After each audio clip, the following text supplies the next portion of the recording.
წირვა ტრადიციულად ზიარებით გაგრძელდა ტაძარში. დილიდან იმყოფებოდნენ დიუშენის კუნთოვანი დისტროფიის მქონე ბავშვები და მათი მშობლები. ისინი საქართველოს კათოლიკოს პატრიარქმა დალოცა, ბავშვები კი აზიარა. მშობლებმა მიზნის მიღწევაში დღეს საპატრიარქოსა და საზოგადოების ღვაწლი გამოყვეს და აღნიშნეს, რომ სწორედ უწმინდესის დამსახურებაა ის გადაწყვეტილება, რომელიც საქართველოს მთავრობამ მედიკამენტების შემოტანასთან დაკავშირებით მიიღო.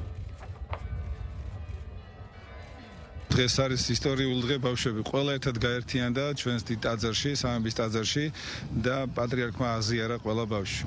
აზიარა ყველა ბავშვი, ძალიან კარგი, ესე რომ ვთქვათ, ინიციატივა იყო, ბავშვები ძალიან გახარებულები არიან, ყველანი ერთად მოვიდნენ, ვინც აქ ვერ მოვიდა, ზოგი რეგიონიდან ვერ ჩამოვიდა, ჩვენ სია გადავეცით და დღეიდან სრულყოფილად ყველა ბავშვი, ვისაც ეს დიაგნოზი აქვს, იქნება დალოცული პატრიარქის მხრიდან. როდესაც ჩვენ შევხვდით უწმინდეს, ეს იყო ძალიან თბილი მიღება და ვითხრა, რომ ყველაფერი კარგად იქნებოდა უფლის წყალობით. მართლაც ეს დღე დადგა.